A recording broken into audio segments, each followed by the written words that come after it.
Hello, welcome back to Rev Endurance Sports and another edition of Training 101 basic kind of stuff. I know that, or maybe it's because of the videos I've been watching, the YouTube algorithm is feeding me more of these videos. But you've probably seen a lot of Zone 2 videos just as of late.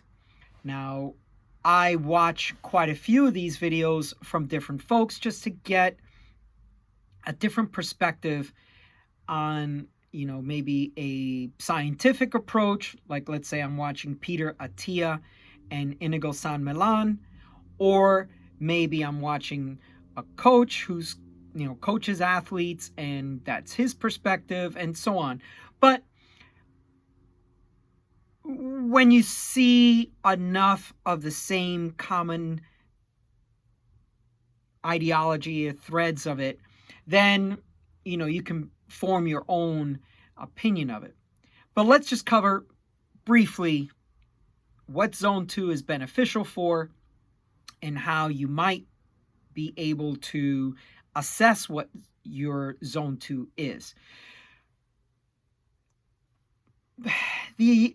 The benefits of Zone 2 is that you are able to produce power more efficiently using fatty acids as opposed to being glycolytic, in other words, glycogen, and you would be able to, by using your fatty acids and keeping that power production with that energy source, then you don't produce lactate, and there are lactate transporters to go back into the mitochondria and be able to process it. But if you don't have those transporters developed, and this is why you need to work on your mitochondria, you've probably heard this term being thrown around a lot. These are the energy factories inside your cells.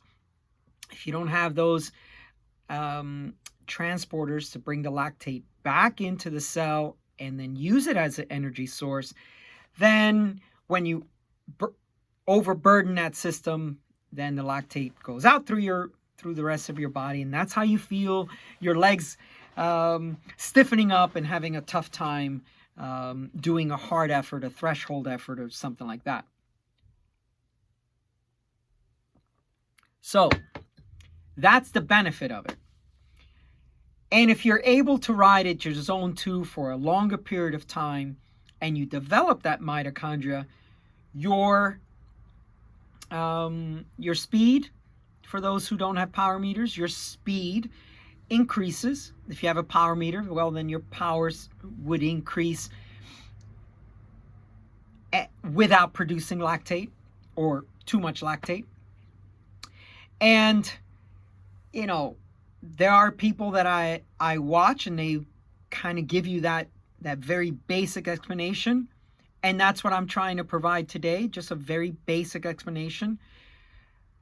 But I may not reach all of you, so just put some comments down below. We'll do deeper dive videos of this.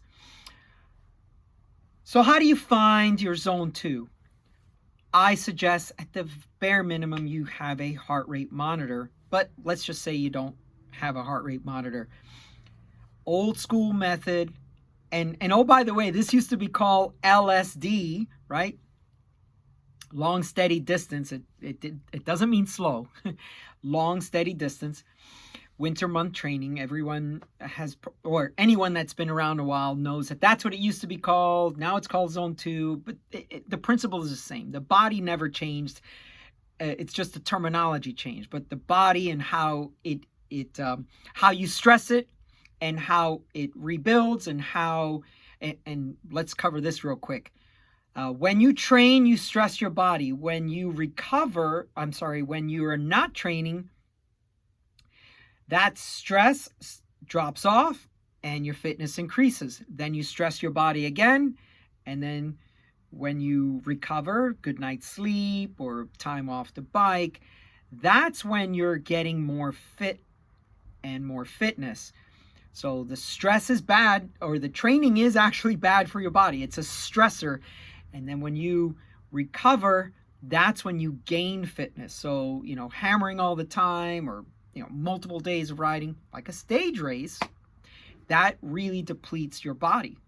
All right, so let's get back to how do you find your zone 2. So if you have a heart rate monitor, great. If you don't, the old method of labored breathing. If you're having a tough time keeping a conversation with your riding mates, that's pretty close to your zone 2. If you can't get, 3-4 sentences out without having to, catch your breath again, then you're probably in zone 2. Okay, so zone 2 is not easy. It shouldn't be easy. It's not boring, right? So you have to change that mindset, and you have to think long term. You will get an opportunity to do other things, zone 3, zone 4, zone 5, however many zones you wish to train eventually, but just focus a little bit of time. Could be 4 weeks, could be 6 weeks, could be 8 weeks, depending on how long your winter is and when you can get back out on the road or when your next event is. So just the basics for this video, and then we'll do some more stuff. So number 1, we want to be more efficient, and we want to stay in our fatty acid.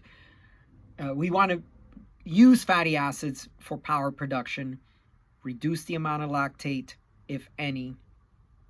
And number 2, the way to find it is just by using labored breathing method. If you have a way to capture your heart rate data, that would be fantastic as well. Capture that, write it down, keep track of it if you'd like. And then, of course, if you have a power meter, that's yet another way to document, and to document where you are and to show that progress going forward. So I would like to open up the discussion down below, and let's talk more about zone 2 training. How many of you are doing it? We're in winter months in the northern hemisphere, so of course that's probably going to appeal more to folks in the northern hemisphere, but I wish to hear from you. So that's all for today. Please like and subscribe, and we will see you up the road.